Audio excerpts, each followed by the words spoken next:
Nacional. Tarde Nacional.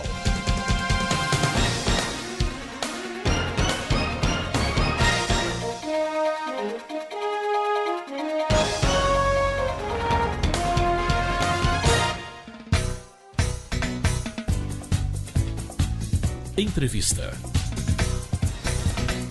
3h27. Convidamos o doutor Afonso Feitosa, advogado especialista em direito de família, para bater um papo com a gente aqui no Tarde Nacional hoje, falando sobre união estável e divórcio, né? Como dar fim a uma união estável e como proceder em casos de divórcio. O rompimento afetivo dos casais muitas vezes requer a intervenção do Poder Judiciário para resolver questões como a própria separação, o divórcio, além da partilha de bens, guarda de filhos e pensão alimentícia.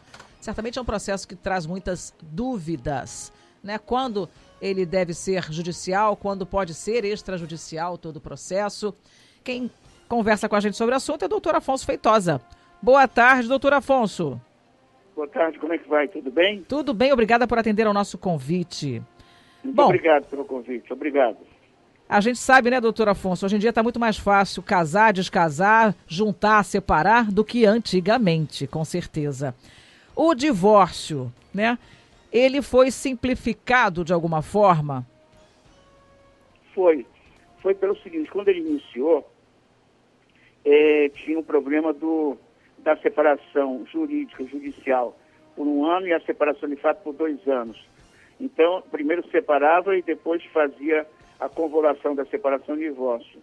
No meu entendimento, a partir da modificação que ocorreu na lei do divórcio, em 2010, no meu entendimento, a separação, existe separação de fato, mas a separação judicial não existe mais. A pessoa está casada, uma forma que ela tem de dissolver completamente o vínculo matrimonial é através do divórcio. Ou do divórcio judicial, litigioso ou consensual, ou então através do divórcio consensual, administrativo ou extrajudicial, no cartório. Quer dizer, quando então, as partes estão de acordo com o que cada um tem direito, quando há entendimento, né? Não precisa ir para o pau, vamos dizer assim. E quando não tem filhos menores, nem bens no exterior. Tá? Entendi. Aí pode fazer em cartório. Quando tem bens no exterior ou tem filhos menores, não pode fazer a escritura de divórcio no cartório. A gente está falando do divórcio, doutor Afonso, obviamente, na situação daquelas pessoas que realizam casamento civil, né? Exatamente, casamento civil. Não é aquela união informal.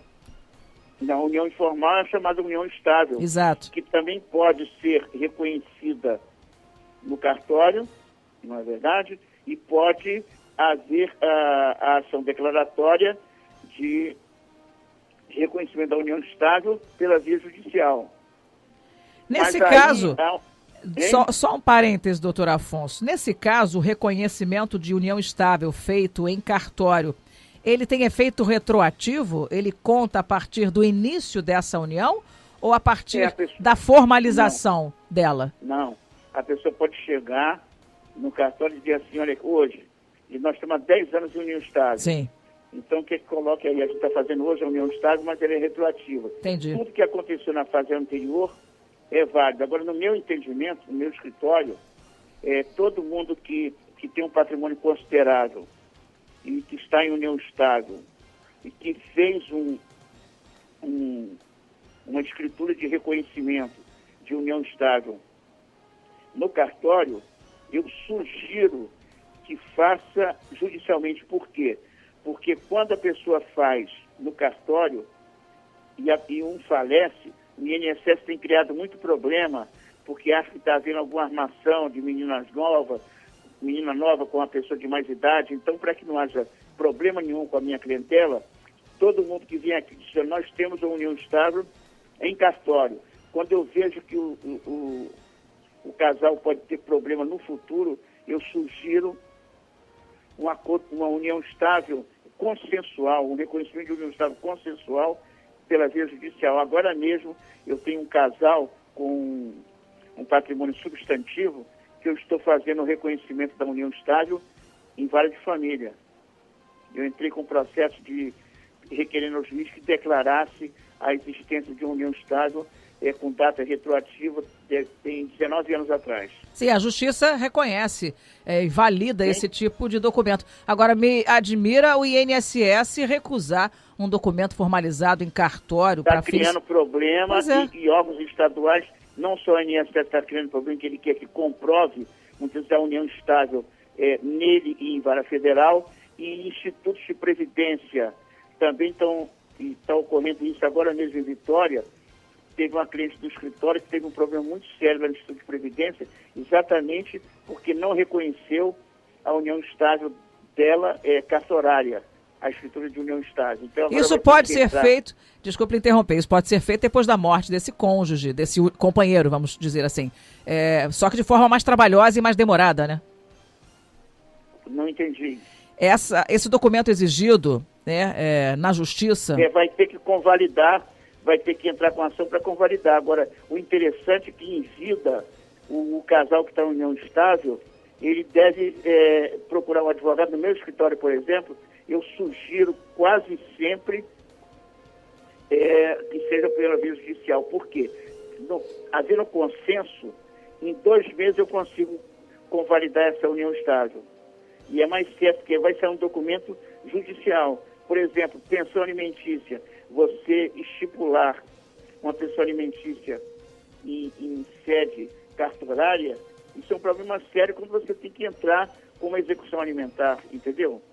Entendi. Então, quando tem alimentos, quando não tem consenso, quando tem bens no exterior, quando tem filhos menores, eu sou favorável que faça pela via judicial. Entendi. Não é porque o advogado vai ganhar mais, mas é questão de proteção ao direito, né? Lógico. Proteção ao direito, exatamente. Entendi. Agora mesmo, esse casal, eu entrei, o juiz apreciou e por cautela, ele falou assim, por cautela, quero ouvir o Ministério Público, mas o despacho dele vai se acolher em toto o que nós criamos. Nós criamos uma ação declaratória consensual de união estável, acumulada com partilha de bens e pensão alimentar recíproca.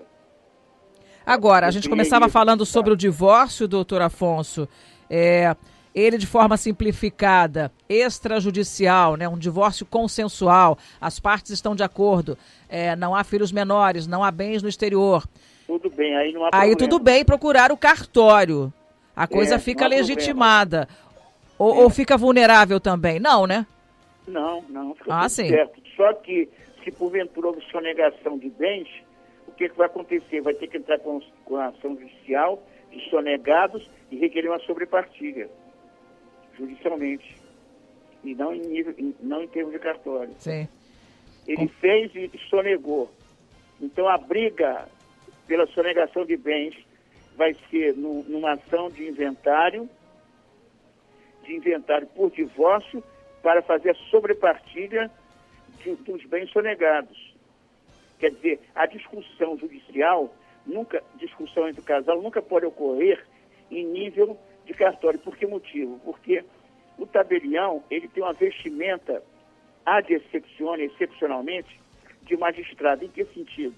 Quando ele nota que o casal não está cônscio do divórcio, quando está discutindo, o tabelião não faz a escritura. É mesmo? Não faz a escritura. Quer dizer, ele é tabelião, é um cargo administrativo, mas olha o poder dele. Quando ele nota que o casal está criando muito probleminha... Para tudo, né? Para tudo. Para tudo. Vamos embora para a justiça. Não vou fazer escritura. Entendi. Não vou fazer escritura. Aí não faz escritura. Sim, aí o casal vai ter que procurar a órbita judicial. Sim, não se concretiza o divórcio ali na hora, dentro do cartório.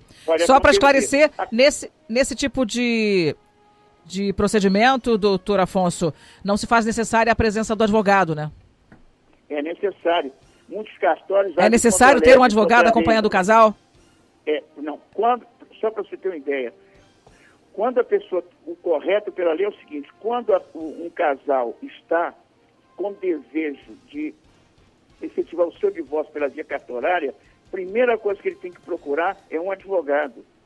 O advogado elabora a petição dirigida ao tabelião com todas as nuances do divórcio. Agora, então ele tem que ingressar com uma petição também da mesma forma. Da mesma forma, alguns cartórios, erradamente, têm no seu bolsinho os advogados amigos. Então, o que acontece? O casal não tem um advogado amigo por detrás dos panos, faz a petição que eles encaminharam para convalidar o ato, mas o correto é o advogado encaminhar com procuração, com documento tudo, ao tabelião, requerendo o divórcio do casal. Né? Aí eles examinam a documentação, vê certidão, vê tudo, etc, etc e tal, e é marcada a data para a assinatura da escritura. Né? Muito bem, o advogado tem que estar presente, não só ao iniciar, como ao findar a escritura, porque ele assina também. Entendi. O advogado das partes. É curioso porque para o reconhecimento de união estável no cartório, é possível abrir mão do advogado, né? A própria parte, se estiver confiando no conhecimento jurídico do cartório, pode fazer. Sim. Mas muitas vezes dá muito errado porque o conhecimento de um tabelião não está ao nível de um grande advogado. Claro. É o verdade. correto é ele procurar um grande advogado, o advogado ele escreve, ele faz um esboço daquela união estável com todas as nuances, tudo, falando tipo regime de bens, se um comprar uma coisa, comprar outra, pode ser de um, pode ser de outro, pode ser dos dois, várias nuances, até problema de fidelidade, você pode colocar numa escritura de união estável. Tá certo. Doutor Afonso Feitosa, o tema é complexo, é extenso, né? Mas a gente trouxe tópicos relevantes aqui, importantes, né? Para o nosso público compreender um pouco melhor, né? Esses processos de divórcio e de extinção da união estável. Tem uma coisa interessante, em qualquer dos casos, não existe a culpa. O que vale é o afeto e a solidariedade. Acabou o afeto, pode distinguir a união estável, acabou o afeto, pode distinguir o casamento. Tá através do certo. divórcio. Tá certo. A coisa é transparente, direta. Não há mais culpa. É papo reto. Isso aí, não há mais culpa. Muito obrigada, doutor Afonso Feitosa, advogado especialista em direito de família, conversando com a gente aqui no Tarde Nacional. Bom trabalho, doutor Afonso, e um grande abraço. Muito obrigado e sempre às ordens. Boa tarde. Boa tarde. Oi, que bom que você está na Rádio Nacional, a sua melhor companhia.